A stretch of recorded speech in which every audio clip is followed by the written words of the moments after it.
ଆଜି ପୁରା ପଞ୍ଚମ। କଣ କହିଲା ସେ ଶାଳୀ? ଖାଲିଟା ଖାଇବା ବିନା ଆମ ପେଟ ମାରି ସାରିଲାଣି। ଆମ ବାପ ପୁଅଙ୍କୁ କଣ୍ଟା କରିସାରିଲା। ଭଲ ଛାଡ଼ବେ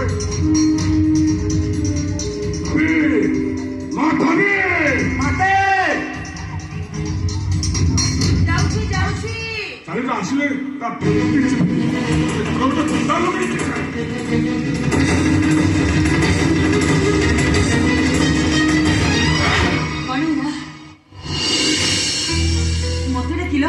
ନାଇଁ ନାଇଁ ଆଉ କାହାକୁ ଡାକୁଛି ତଣ୍ଟି ଚୁପି ମାରିଦେବାକୁ ଇଚ୍ଛା ହଉଛି। କଣ କହିଲୁ ସେଇ ତତେ ତ କହିଲି ତୋ ମା ବାପାକୁ କେତେ ଥର କହିଛି ଘରେ ଯେତେ ପୂଜା ପାଠ କରିବା କଥା କହ। ମୋର ମତଲବ କିଛି ନାହିଁ। ସନ୍ଧ୍ୟା 7ଟାରେ 9ଟା ହେଲାଣି ଏ ଘରେ ଗୋଟେ ପାଲା ଚଲେଇଛୁ। ତୁ କଣ ଜାଣିନୁ 7ଟା ପରେ ବାପା ପୁଅଙ୍କ ଭିତରେ ଟିକେ କ୍ଲାସ୍ ଚାଲେ ବୋଲି। ଆଜି ହେଉଛି ଭାଗବତ ଗୋସାଇଙ୍କର ଜନ୍ମଦିନ, ଇନ୍ଦୁ ପୂର୍ଣ୍ଣିମା। ଆଜି ଭଳି ଦିନରେ କଣ ମଦ ମାଂସ ନ ଖାଇଲେ ଚଳିବନି? ସକାଳୁ ସକାଳୁ ଗୋଟେ ଲମ୍ବା ଚିଠିରେ ଧରନ୍ତି କହିଲୁ ଭାଗବତ ଗୋସାଇଙ୍କ ପୂଜା ପାଠ ହବ। ଏବେ ସବୁ ତ ଗୋଟି ଗୋଟି କରି ଆଣି ଏବେ ତୋ କାମ ତ ହେଇଗଲା। ଏବେ ମୋ କାମ ବେଳକୁ କାହିଁକି ସେ ପୁଣ୍ୟ ତୀର୍ଥ ଦେଖଉଛୁ? ମଟନ ଟିକେ ଫ୍ରାଏ କରି ନେଇ ଆସିବୁ। ନା, ଆଜି ଭଳି ଦିନରେ ଏ ଘରେ ମଦ ମାଂସ କିଛି ବି ହେଇପାରିବ। ମତେ ପିତାଶ୍ରୀଙ୍କର ଟିକେ ସୁରାପାନ ନ କଲେ ତାଙ୍କ ଆତ୍ମାକୁ ତୃପ୍ତି ମିଳିବ। ତାଙ୍କ ଆତ୍ମାକୁ କଷ୍ଟ ଦିଅନି ମତେ।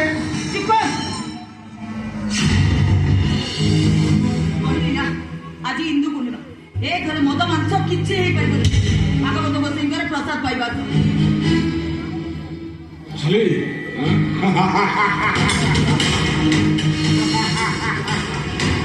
ମାଧବୀଲତା 5 ବର୍ଷ ପର୍ଯ୍ୟନ୍ତ ପୁତ୍ରକୁ କରିବ।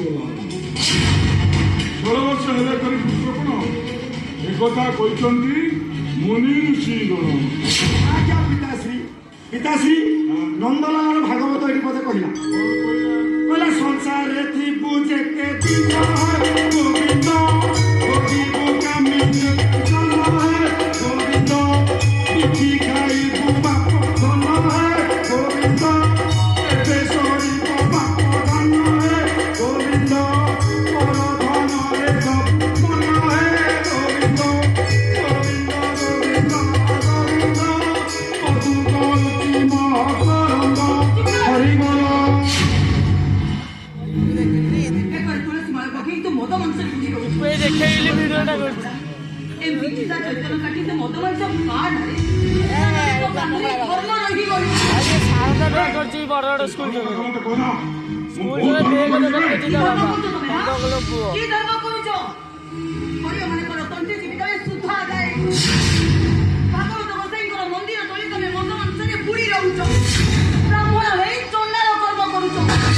ତମେ ଗୋଟାଏ ଧର୍ମ ଛଡ଼ା।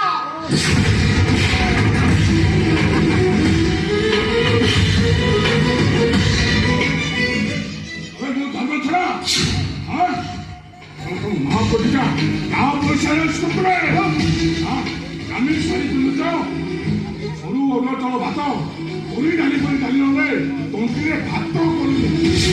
ତୁ ମତେ ପୁଣି ସର୍ବମଣି କଥା କହିବୁ ମାରିକି ତ ରଙ୍ଗ ଛାଡ଼ିଯିବି। ମାରୁ ମର୍କ ଜୀବନରେ ମାରିଦେଲେ ବି ଆଜି ଭଳି ଦିନରେ ଏ ଘରେ ଆମିଷ ହେଇପାରିବନି।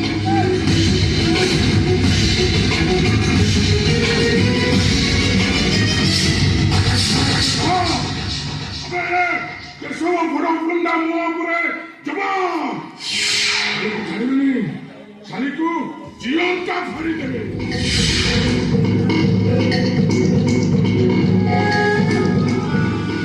ପିତାଶ୍ରୀ ନାରୀ ହତ୍ୟା ମହାପାପ।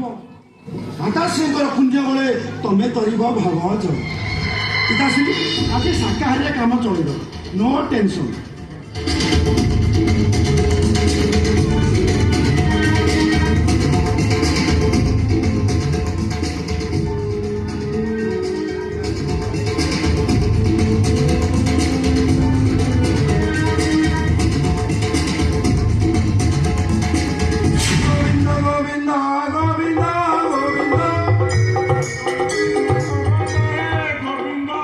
ସେ ମକରନ୍ଦ ପାନ କରି ହେ ଗୋବିନ୍ଦ ହେ କରିଲେ ବ୍ରଜନାରୀ ହେ ଗୋବିନ୍ଦ ସେ ବ୍ରଜନାରୀଙ୍କ ମୟରେ ଗୋବିନ୍ଦ ଅନବତାର ନିରନ୍ତର ହେ ଗୋବିନ୍ଦ ହରି ବୋଳ ବସା ଦିନକୁ ବାବୁ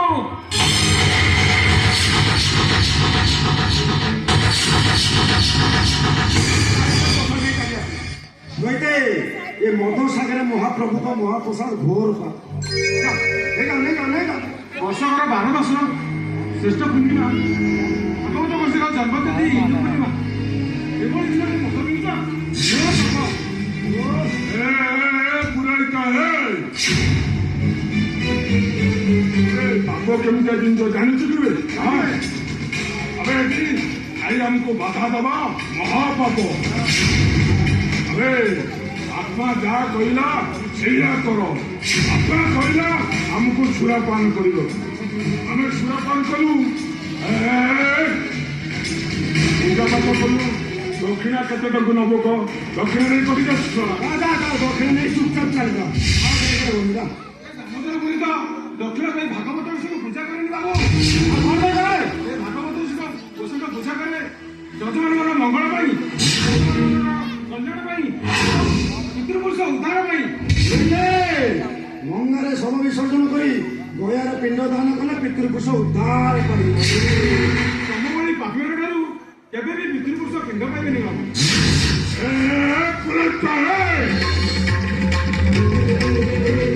ଆଇ ତ ବଡ ବଡ କଥା କହୁଛୁ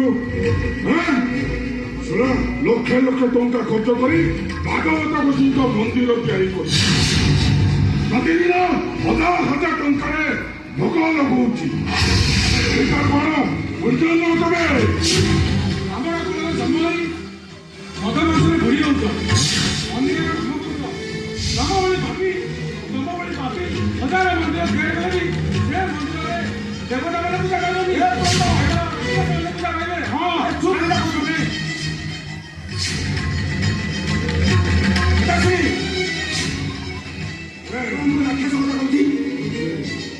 କଥାଟାକୁ ବେଶୀ ନଶ ବର୍ଷନ କହିଦଉଛେ ଆମେ ଦକ୍ଷିଣ ନେଇ ଏଠୁ ପଳା କହୁଛେ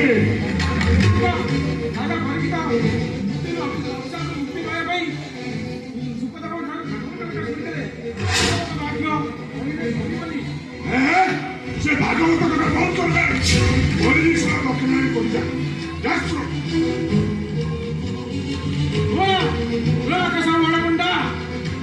ବ୍ରାହ୍ମଣ ଶାସନରେ ଜନ୍ମ ହୋଇ ତୁମେ ମଦ ମାଂସରେ ବୁଡ଼ି ରହୁଛ ଅପାର କରୁଛ ତୁମ ଭଳି ପାପି ପାପ ଆଜି ଯାଇ ମିତ୍ରପୁର ଗାଁରେ ତମ 2 ଜଣଙ୍କ ମୁଖା ଖୋଦେବି ତମକୁ ବଡ଼ ମୁଣ୍ଡା ଶାସନ କରିବା ତମକୁ ବଡ଼ ମୁଣ୍ଡା ବଡ଼ କରିବା ସମସ୍ତଙ୍କୁ